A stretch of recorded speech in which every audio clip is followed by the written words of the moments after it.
Hola, benvinguts Aram i Aram.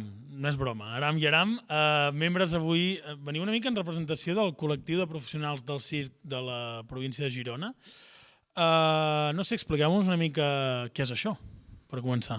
Doncs el col·lectiu de circ dels professionals del circ de Girona és un col·lectiu que neix ja ara fa 2 anys a través d'una trobada i una gala que vam fer en col·laboració amb l'Ateneu de la Coma Cross, i neix de la voluntat de trobar-nos amb la gent de la província, amb el sector del circ de la província, i de visibilitzar que aquí també hi ha circ, que s'està fent circ i que no tenim un espai de trobada, no tenim un espai d'entrenament, i llavors no hi havia com aquesta comunitat. És el que hem volgut com crear. Sí, i poder també de formació, que tampoc és una com que creiem que manca, no? I bueno, estem per reivindicar-ho també una mica, que a Girona hi falta. I apel·lar a la proximitat, no? Dir, aquí hi ha circ i hi ha circ de qualitat, no? Moltes vegades en molts festivals es busca talent de fora, no? Buscar lo comercial i dir, però si a casa tenim talent, no? Exacte, aquesta és una mica la idea, i a la inversa també, és a dir, el talent d'aquí al final el que està fent és treballar arreu del món. Vull dir, passa molt amb el circ en general a Catalunya, que és un circ molt reconegut, es fa coses amb talent, que es mouen molt, però llavors aquí no hi ha un circuit on pugui actuar realment, no? Llavors, una mica aquesta idea de dir, ostres, anem a reivindicar-nos una mica, anem a dir això és el que s'està fent aquí perquè la gent sàpiga que això s'està fent per als artistes d'aquí.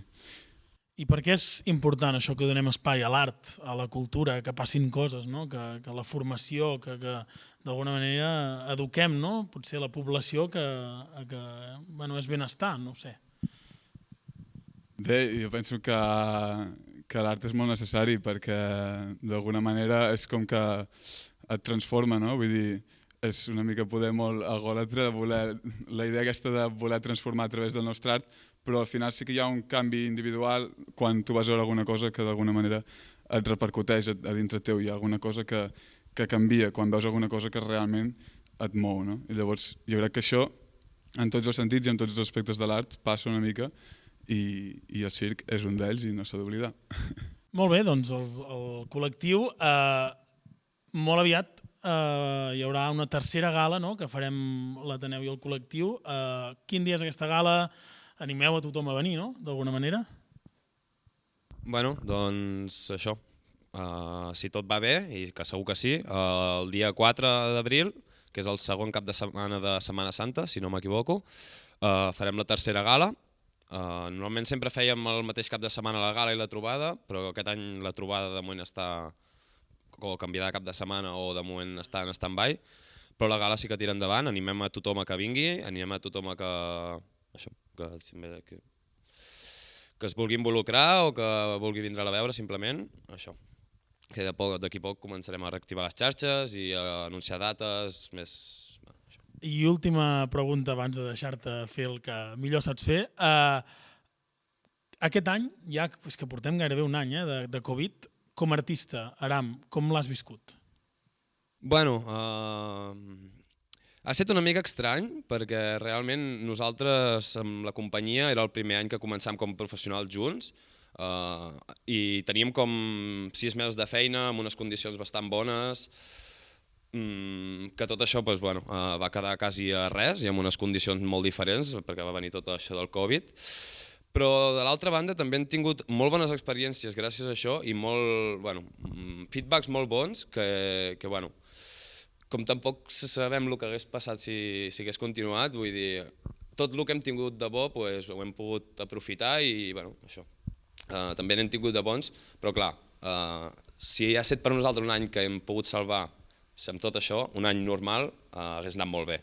Així que també tristos per aquest cantó i perquè nosaltres ens ha anat més o menys bé perquè ho hem salvat, però molts altres artistes poder no, i això és una pena. Bé, doncs seguim donant veu a la cultura, aquí al Taler a l'Ateneu. Us deixem amb gràcies Aram i Aram i ens quedem amb l'Aram i les 2 peces que ens faràs ara. Gràcies.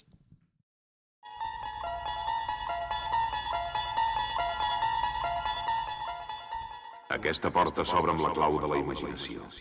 Al darrere hi ha una altra dimensió, una dimensió del so, de la vista, una dimensió de la ment. Us acosteu a una zona d'ombres i de matèria, de coses i d'idees. Heu traspassat la frontera de la dimensió desconeguda.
Existeix una cinquena dimensió més enllà del que l'home coneix. És una dimensió tan colossal com l'espai, fora límits, com l'infinit. És el punt equidistant entre la llum i l'ombra, entre la ciència i la superstició.